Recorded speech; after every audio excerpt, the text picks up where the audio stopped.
Bonjour les amis, dans cette vidéo je vais vous montrer comment scraper des données sur LinkedIn. Donc qu'est-ce que ça signifie scraper?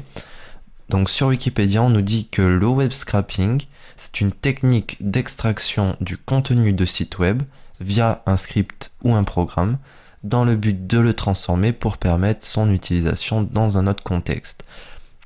Donc nous, grâce à Linkhelp, donc qui est une extension disponible sur Google Chrome et sur Mozilla Firefox, on va pouvoir venir scraper des adresses email, des numéros de téléphone et plein d'autres informations très utiles si par exemple vous souhaitez lancer une campagne marketing, faire de la prospection ou tout simplement vous construire une base de données avec des adresses mail, des numéros de téléphone, de profil dans le domaine d'activité que vous souhaitez ou dans le secteur que vous souhaitez.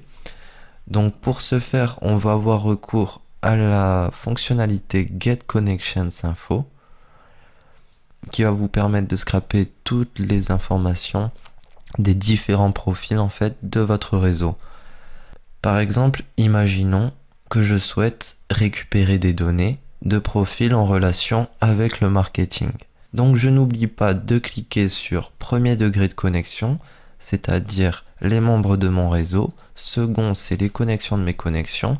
Et troisième, c'est vraiment pour avoir un ciblage plus large, c'est-à-dire vraiment l'ensemble du réseau. Grâce aux critères de personnalisation keywords, vous allez pouvoir affiner votre recherche en fonction d'un prénom, d'un nom de famille, d'un titre, d'une entreprise ou encore d'une école. Pour notre exemple, on va laisser ça vierge parce que nous, on veut vraiment un ciblage le plus large possible. Localisation, on veut des profils seulement situés en France, donc je clique sur France. Vous avez également la possibilité de choisir une entreprise dans laquelle les profils ont travaillé précédemment ou travaillent actuellement grâce à ces deux options. Vous pouvez également choisir un secteur d'activité. Donc nous, c'est le marketing et la communication qui nous intéressent. Donc je viens taper marketing, voilà, marketing and advertising, c'est ce qu'on cherche. Et vous pouvez également affiner votre recherche avec une école bien précise dans laquelle les profils ont fait leurs études. Nous, on va laisser ce champ vide. Pour le profil, la langue du profil, on va prendre également français. La start position correspond au résultat de recherche à partir duquel l'extension va commencer à récupérer des données. Donc c'est-à-dire que si je mets 0, l'extension va récupérer des données à partir du premier profil trouvé. Pour l'exemple, on va laisser un total de 10 profils, mais vous pouvez en mettre autant que vous voulez, bien entendu. Et le délai, je vais le laisser sur 10. Pour la vidéo, ça sera plus rapide. Ensuite, je n'oublie pas de cocher Get Users Current Company Contact Details, c'est-à-dire tous les détails propres à l'entreprise dans laquelle il travaille. Puis, je peux cliquer sur Get. On se retrouve une fois qu'on sera à un total de 10 profils. Voilà. Donc maintenant, je suis arrivé à un total de 10 profils récoltés. Donc, je peux cliquer sur Download. Ça va me télécharger un fichier en .csv que je vais pouvoir ouvrir dans Excel. Donc là, l'assistant d'importation de texte s'ouvre. Donc je clique sur délimiter. Suivant.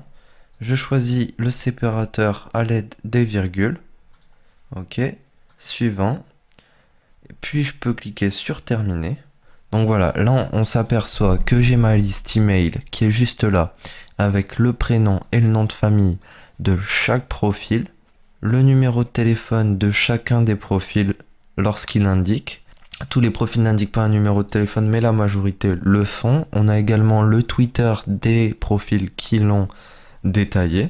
On peut voir le nom de leur compagnie juste ici, ainsi que leur poste au sein de cette compagnie. N'oubliez pas que lorsqu'il y a écrit nul, c'est que le profil n'a pas saisi l'information en question. On a également l'adresse mail de toutes les entreprises juste ici. Le site web des entreprises ici même. ainsi que de très nombreuses autres informations qui pourront s'avérer très utiles si vous souhaitez lancer une campagne marketing. Bon, les plus importants étant l'adresse mail et le numéro de téléphone, à la limite le Twitter. Mais on va dire que vraiment les deux données les plus intéressantes dans ce cas-là, c'est l'adresse mail et le numéro de téléphone.